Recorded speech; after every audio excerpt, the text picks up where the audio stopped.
Hey friends, Asher with Gents. Hope you're doing really well. Today we're going to be going over my top 10 designer fragrance choices for winter 2020. Little caveat before we jump into this, I'm not saying for sure that these 10 are going to be the 10 that I wear the absolute most this winter, but these are the fragrances that I'm really looking forward to wearing personally, and I think that each one of these is super solid. So let's jump into this.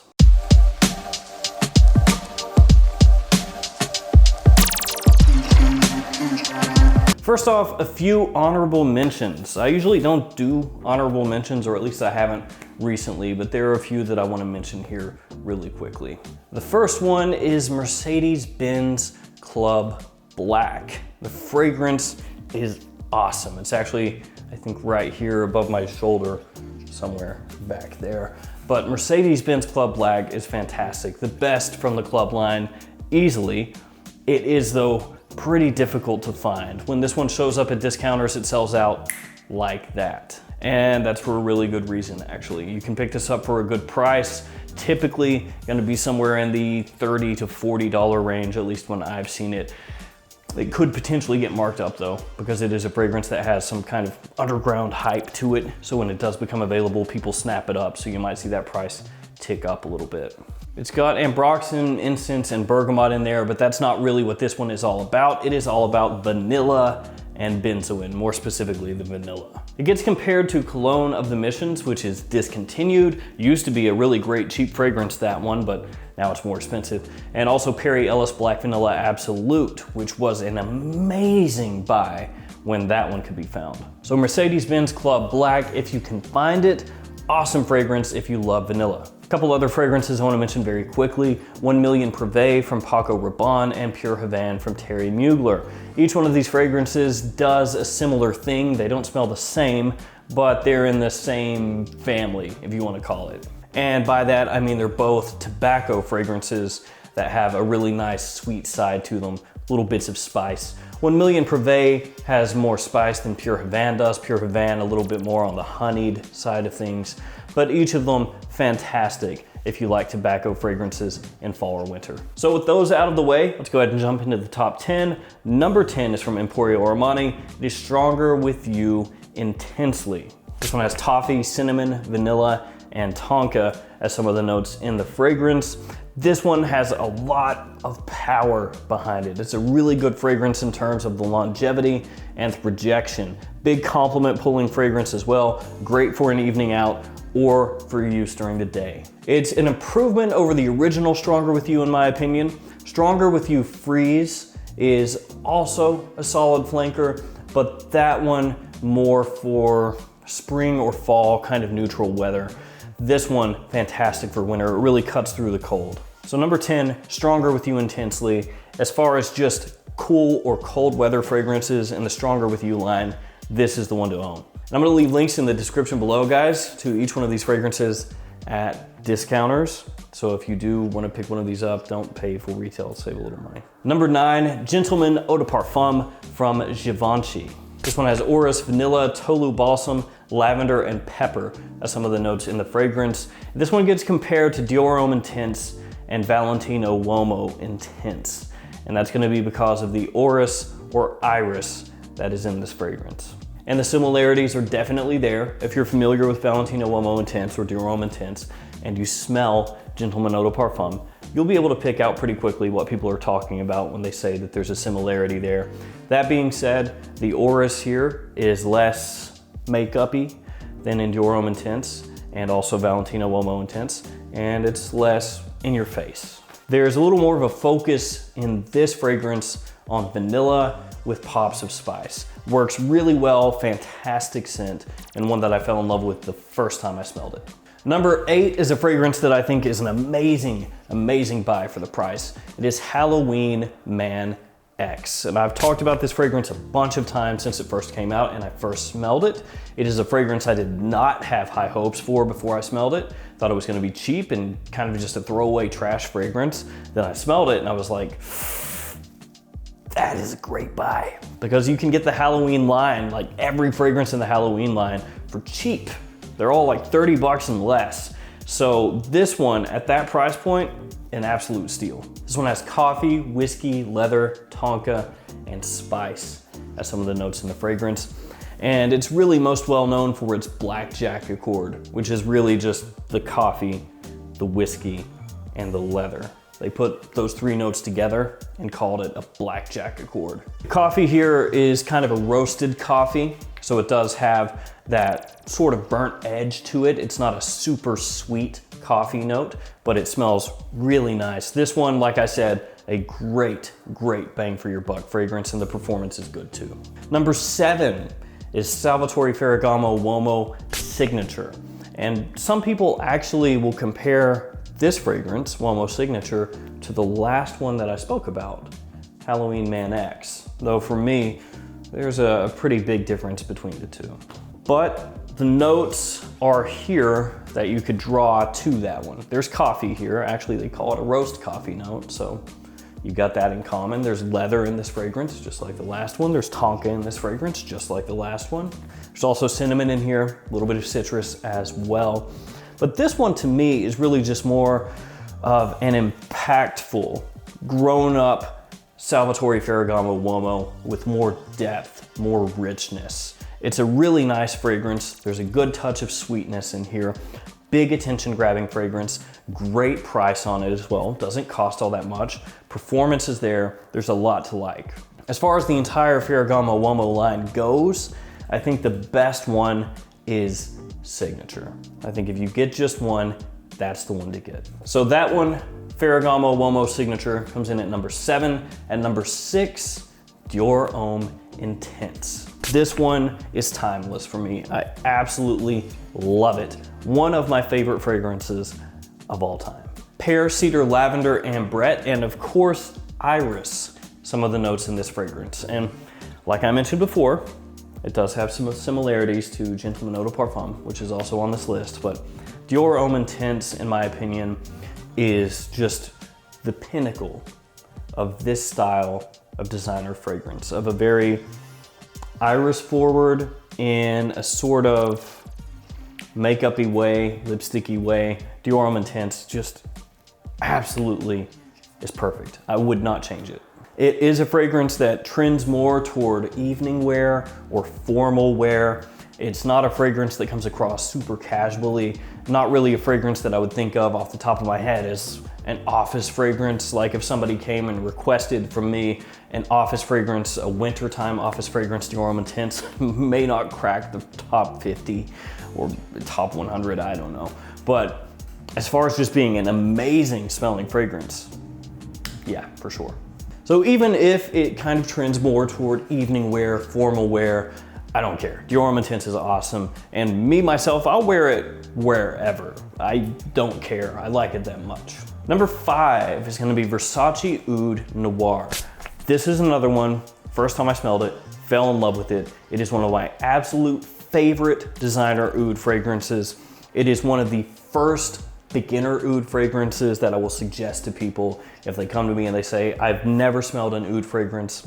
I want to smell one that's not too expensive, that's easy to wear, that can kind of serve as like a little stepping stone into oud. Oud, saffron, cardamom, pepper, and bitter orange, some of the notes in the fragrance. And this one does get compared to a much more expensive fragrance, which is Tom Ford Oud Wood. Now that being said, Oud Noir and Oud Wood do have quite a number of differences as well. Actually, Versace Oud Noir, when you spray that on, has a similarity to Versace Man, which is a discontinued fragrance. Used to be really cheap and is a really, really nice fragrance, but Oud Noir has more similarities to that than it does Oud Wood when I first spray it on. All that put aside and just kind of putting a bow on it, Oud Noir is fantastic. It's got a really nice, sweet spiciness to it, got a ton of wearability, and the oud in here with all those sweet and spicy supporting notes is just very, very easy to wear, very easy to pull off. Even if you've never worn an oud fragrance, even if you're scared of oud, this one, a walk in the park. And that's gonna take us to number 4, which is Spice Bomb Extreme from Viktor and Rolf. Now, I did a tournament on my channel, which you guys did all the voting for, and you chose Spice Bomb Extreme as the best fall fragrance of all time.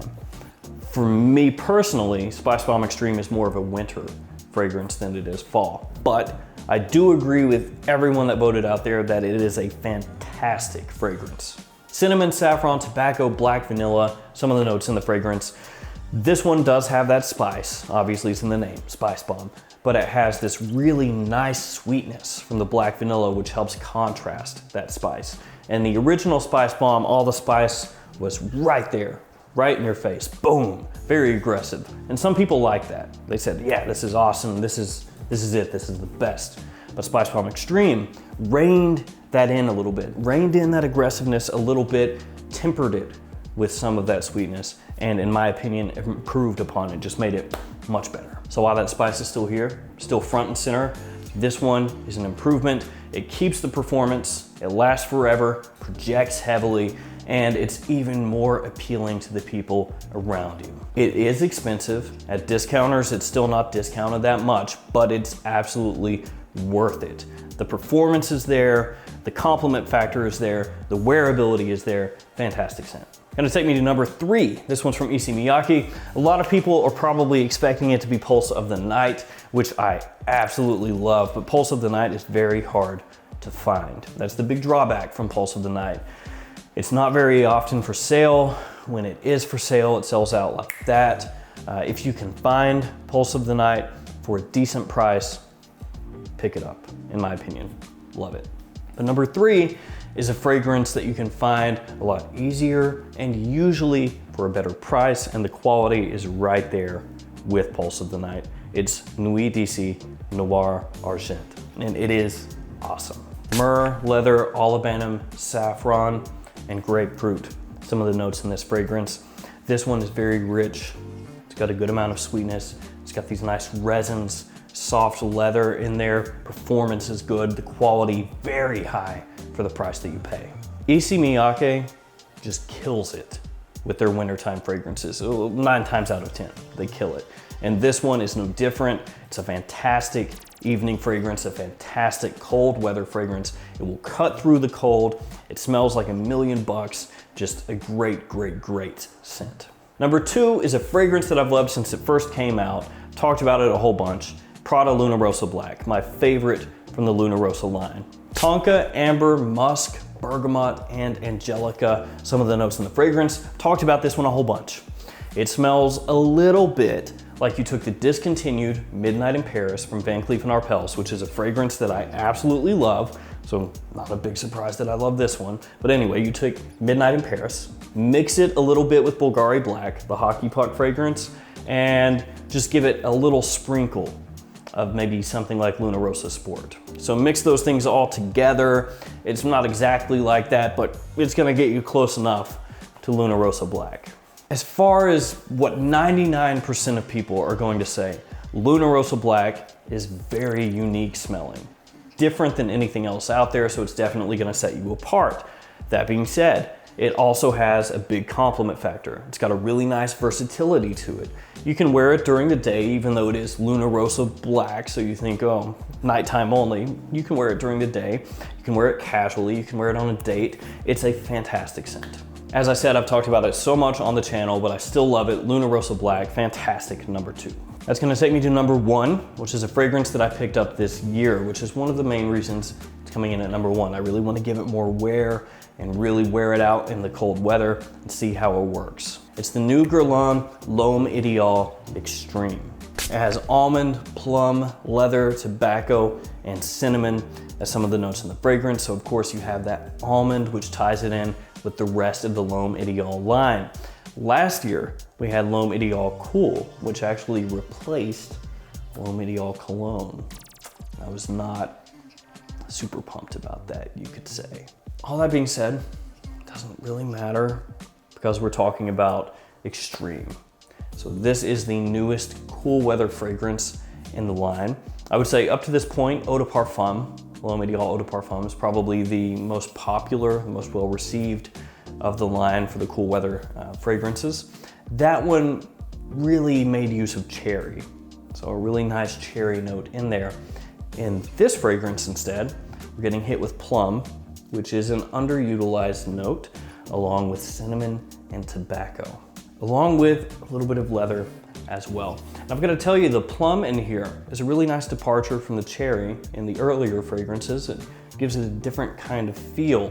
And I really like adding in the tobacco, adding in the leather, adding in that spice. It gives it a lot of depth, a lot of things going on, gives it this nice masculine tinge. But at the same time, it doesn't go super masculine to the point of turning away a lot of people. It keeps that mass appeal, maybe even actually improves on it. This is one that only recently started to become available in the US at discounters. I actually ordered it from France when it came out. Don't regret it a bit. Fragrance is really nice. It's grown on me a ton, and it's #1 for my designer list for 2020. And a super quick caveat, yes, I know that some of you out there consider Guerlain a niche house, but the Lome Idiol line I consider more of a designer line, and I think it fits in better with designer lists than it would niche lists, so just putting that out there. All right guys, that's gonna do it for me. That's my top 10. Let me know in the comments below some of the fragrances, designer fragrances, that you guys are looking forward to wearing this winter. As always, thanks for hanging out with me today. Thanks for all your support. Stay safe out there, and I'll see you guys tomorrow with another fragrance video. See you guys later.